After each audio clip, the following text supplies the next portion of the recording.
Assalamualaikum warahmatullahi wabarakatuh. Salam damai sejahtera untuk kita semuanya.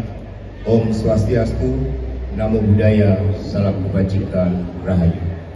Mari kita bagikan salam nasional kita, salam perjuangan kita. Merdeka! Merdeka! Merdeka! Baik, terima kasih rekan-rekan pers. Jadi pada hari ini bertepatan dengan momentum hari ulang tahun PDI Perjuangan ke-53 dengan tema Satyam Eva Jayate, di sanalah aku berdiri untuk selama-lamanya, yang diambil dari lagu kebangsaan Indonesia Raya pada stanza yang pertama.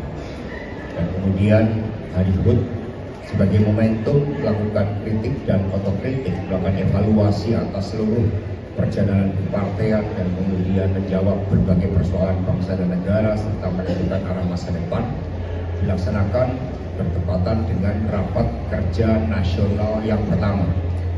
Rakernas pertama partai ini diselenggarakan sebagai tahapan lebih lanjut setelah Kongres ke-6 PDI Perjuangan memberikan amanat kepada DPP partai agar seluruh konsolidasi dengan pembentukan DPD dan DPC partai di seluruh Indonesia dapat diselesaikan pada akhir tahun 2025 yang lalu.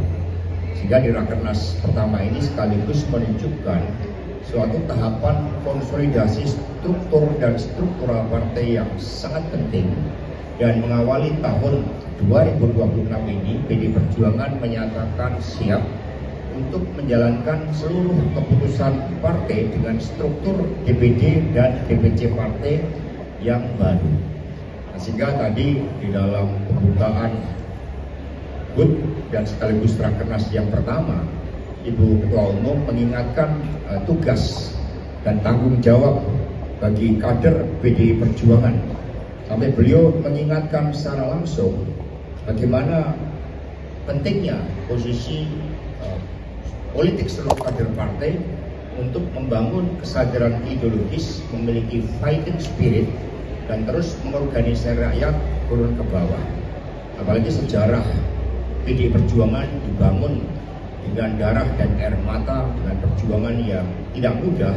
Sejak Bung Karno mendirikan PNI pada tanggal 4 Juli 1927, PDI ketika Ibu Mega masuk pada tahun 87 dan kemudian berjuang menghadapi pemerintahan yang otoriter hingga tiba era kedaulatan rakyat melalui reformasi, dan tahun 99 PDI Perjuangan dipercaya rakyat menang pemilu, dan sekarang juga menang pemilu untuk ketiga kalinya berturut-turut. Tadi Ibu Mega mengingatkan kepada seluruh jajaran partai bahwa kebenaran di dalam Satyam Eva Jayate, beliau menegaskan sejarah tidak akan bertanya berapa jabatan yang pernah kalian duduki. Sejarah akan bertanya di pihak siapa kalian berdiri ketika kebenaran diuji, dan di sanalah nilai kader diukur, di sanalah nilai kehormatan sebagai pejuang partai. Ini arahan Ibu terkait dengan struktur. Kemudian berkaitan dengan situasi geopolitik saat ini, Ibu Ketua Umum juga dengan tegas menyatakan sikap beliau berkaitan dengan persoalan geopolitik, khususnya apa yang terjadi di Venezuela. Dan ditegaskan oleh beliau menyampaikan sikap tegas PDI Perjuangan terhadap bentuk intervensi militer Amerika Serikat di Venezuela, termasuk penculikan Presiden Venezuela Nicolas Maduro dan istrinya melalui operasi militer yang telah memicu kecaman internasional sebagai pelanggaran kedaulatan dan hukum internasional. Tindakan tersebut merupakan wujud neokolonialisme dan imperialisme modern yang mengingkari piagam PBB dan prinsip dasar hubungan antar bangsa. Jadi pada kesempatan tersebut Ibu Ketua Umum juga mengingatkan bagaimana Indonesia pada tahun 55 telah menjadi pelopor suatu gerakan dekolonialisasi yang pertama melalui Konferensi Asia Afrika di Bandung.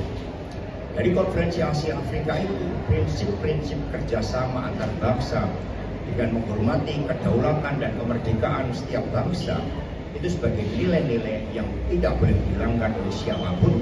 Karena itulah di dalam pembukaan Undang-Undang Dasar 45 dengan tegas dinyatakan bahwa kemerdekaan ialah hak segala bangsa, maka penjajahan di atas dunia harus dihapuskan karena tidak sesuai dengan peri kemanusiaan dan peri keadilan. Kemudian pengarahan dari Ketua Umum yang juga sangat penting berkaitan dengan kerusakan ekologis, di mana PD Perjuangan mengemban suatu tanggung jawab bersama seluruh rakyat Indonesia, termasuk para generasi muda, untuk bersama-sama agar bencana yang terjadi di Sumatera betul-betul menyadarkan kita semua tentang pentingnya merawat pertiwi. Ibu Mega menangkap bahwa bencana tersebut juga dirasakan oleh anak-anak muda.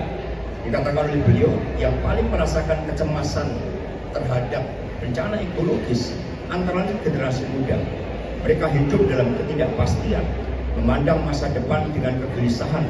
Banyak di antara mereka merasa bahwa generasi sebelumnya telah gagal merawat bumi dan bahwa hari esok justru tampak lebih menakutkan daripada hari ini.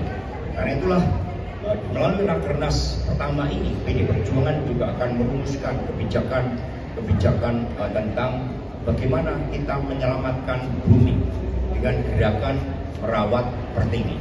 Hal tersebut yang menjadi tekanan yang sangat kuat dari Ibu Mega dalam seluruh pidato politik beliau. Lebih banyak berbicara tentang persoalan-persoalan menyelamatkan bumi, merawat lingkungan, bagaimana partai, bagaimana seluruh rakyat Indonesia untuk bersama-sama membangun kesadaran agar pemerintah bersama dengan seluruh jajaran pemerintahan negara dapat menghasilkan kebijakan-kebijakan politik untuk menyelamatkan seluruh ekosistem dari ekologis kita.